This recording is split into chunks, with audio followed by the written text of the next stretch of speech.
सभी को जय मसीह की। आज का विषय है परमेश्वर को समय देना। प्रियो, हम संसार में रहते हैं और हमारे पास इतने कार्य, इतनी जिम्मेदारी होती है कि हमें परमेश्वर के चरणों में बैठने को इतना महत्व ही नहीं देते। जीवन में अति व्यस्त रहना हमारी आत्मा के लिए और प्रियो हमारे परिवारों के लिए घातक हो सकता है। अक्सर हम अपने जीवन में इतना व्यस्त हो जाते हैं कि जो बात वास्तव में प्रमुख है, जो बात परमेश्वर की दृष्टि में महत्वपूर्ण है, वह हमारे जीवनों में महत्वहीन हो जाती है। और इसके विपरीत जो कुछ परमेश्वर के लिए महत्वहीन है वह हमारे लिए महत्वपूर्ण हो जाती है।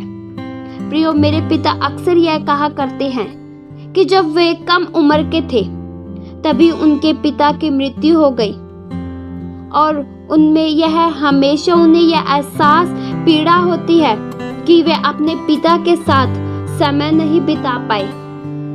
प्रियो, ऐसे बहुत से लोग हैं जो अधिक व्यस्त हैं और अपने लोगों के साथ, अपने बच्चों के साथ, अपने पारिवारिक जीवन के साथ समय ही नहीं बिता पा रहे हैं। प्रियो, एक भाई बता रहे थे कि वे 20 वर्ष तक विदेश में रहे।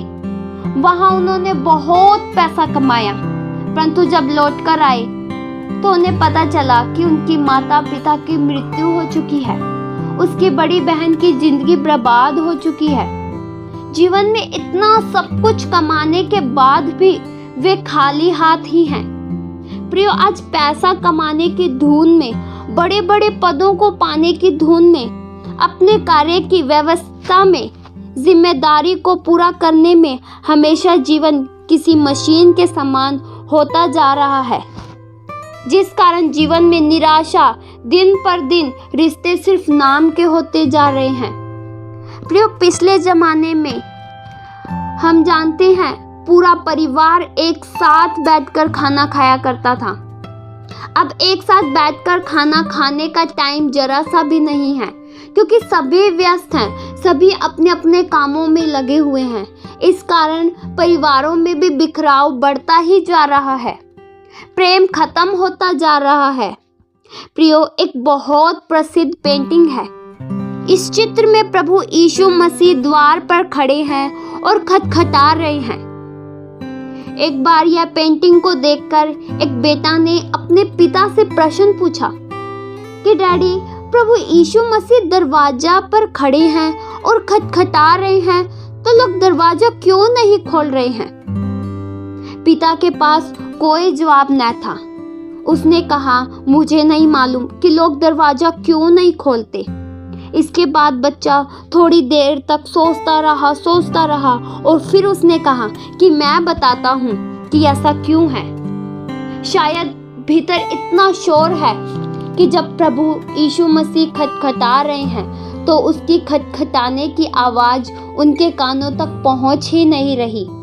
प्रियो, परमेश्वर का वचन इस प्रकार से बताता है, प्रकाशित वाक्य 3 के उसके 20वें वचन में, देख, मैं द्वार पर खड़ा हुआ खटखटाता हूँ। यदि कोई मेरा शब्द सुनकर द्वार खोले तो मैं उसके पास भीतर आकर उसके साथ भोजन करूँगा। प्रियो, प्रभु यीशु मसीह आज भी खटखटाते हैं, पर मनुष्य अंदर इतना व्यस्त है, परिवारों में इतना शोर है कि प्रभु के खटखटाने की आवाज हमें सुनाई ही नहीं देती। संसारिकता के दौर में, जीवन की आपाधापी में, धन और पदों की प्राप्ति के लोभ में हम इतना व्यस्त हैं कि प्रभु के खटखटाने की आवाज सुनाई ही नहीं दे रही। हमें यह याद रखना है कि हमें अपने जीवन में प्रभु यीशु मसीह को प्रमुख स्थान देना है।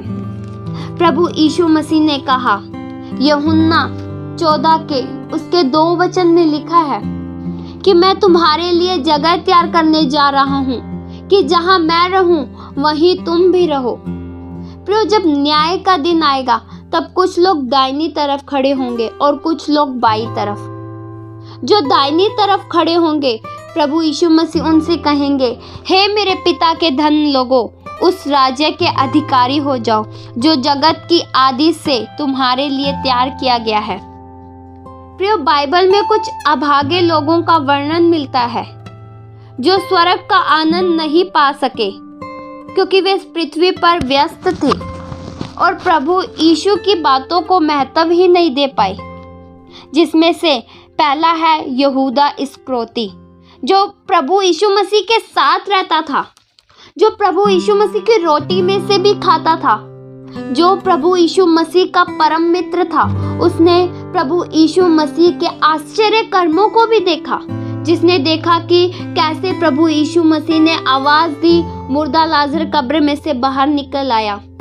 उसी यहूदा इस्करियोती ने प्रभु यीशु मसीह को 30 चांदी के सिक्कों के लिए बेच दिया। उसके पास 30 चांदी के टुकड़े प्रमुख हो गए और प्रभु यीशु मसीह उसके लिए व्यर्थ हो गए। क्रूस के नीचे कुछ सिपाही बैठे हुए थे और प्रभु यीशु मसीह क्रूस पर लटके हुए थे। परमेश्वर का इकलौता पुत्र, जगत का उद्धारकर्ता क्रूस पर लटके हुए थे। उसका रुधिर बह रहा था। ये सिपाही उस क्रूस की छाया में बैठकर भी चिट्ठियां डाल रहे थे कि प्रभु यीशु मसीह का कपड़ा हमें मिल जाए। परंतु वास्तव में हमारे दिलों में, हमारे जीवनों में, हमारे कार्यों में प्रभु यीशु मसीह के लिए स्थान है? प्रियो, आज हमें यह विचार करने का समय है कि क्या मेरे जीवन में प्रभु यीशु मसीह के लिए समय है या नहीं है। आवश्यकता इस बात की है कि हम प्रथम स्थान प्रभु यीशु मसीह को दें, जिससे कि हम भी अनंत काल के लिए उसके राज्य में प्रवेश कर सके। प्रियो, अक्सर हमारा ध्यान देखे हुए सच की ओर जाता है। जो संसार का सच है, जो कि दिखाई देता है, उसकी ओर तो हम देखते हैं, परंतु जो आत्मा का सच है, जो अनदेखा सच है, उसकी ओर हम नहीं देखते। परमेश्वर का वचन बताता है और पौलुस इस प्रकार से कहता है, हम तो देखी हुई वस्तुओं को नहीं परंतु अनदेखी वस्तुओं को देखते रहते हैं, क्योंकि देखी हुई वस्तुएं थोड़े ही दिनों की है, परंतु अनदेखी वस्तुएं सदा बनी रहती हैं। प्रिय, पौलुस कहता है, हम तो उन बातों को देखते हैं जो दिखाई नहीं देती, जो अनदेखी है, क्योंकि हम जानते हैं कि देखा हुआ सच समाप्त हो जाएगा पर अनदेखा सच बना रहेगा।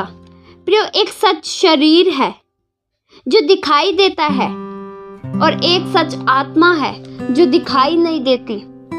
एक सच है फूल जो हमें दिखाई देता है और एक सच यह भी है फूल की सुगंध जो हमें दिखाई नहीं देती। एक सच है पानी की बूंद का जो दिखाई देता है, एक सच है हवा बहने का जो हमें नहीं दिखाई देता। एक सच है आंखों से आंसू बहने का और एक सच यह भी है हृदय की पीड़ा का जो हमें दिखाई नहीं देता। एक सच है इमारत का जो दिखाई देता है और एक सच है बुनियादी यानी नींव का जो दिखाई नहीं देता। अक्सर हमारा ध्यान सिर्फ देखे हुए सच की ओर अटक जाता है और परमेश्वर के लिए, हमारे प्रभु यीशु मसीह के लिए हमारे दिल में स्थान नहीं होता। परंतु परमेश्वर हमें मौका देते हैं कि हम अपने हृदय को उसको दें, उसको स्थान दें। प्रभु यीशु मसीह हमारे दिल के दरवाजे पे खटखटा रहे हैं। उसकी आवाज़ सुनने और उसके लिए अपने मन का दरवाज़ा खोल दीजिए ताकि वह आकर आपको आनंद से और अपनी शांति से भर दे और आप उसकी आनंद की भरपूरी में जीवन गुजार सके। इस वचन के द्वारा परमेश्वर आप सभी को आशीष दे। आइए हम प्रार्थना करें।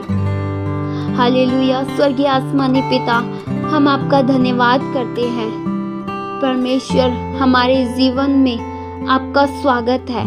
हमारे जीवन में आइए और जैसा आप चाहते हैं वैसा ही हमें बनाइए और वैसे ही हमें चलाइए।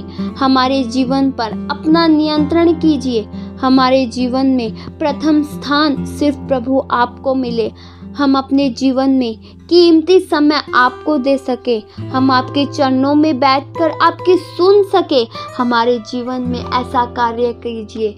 ये प्रार्थना प्रभु यीशु मसीह के जीवित नाम से मांगते हैं। सुनो और कबूल करो पिता। आमीन।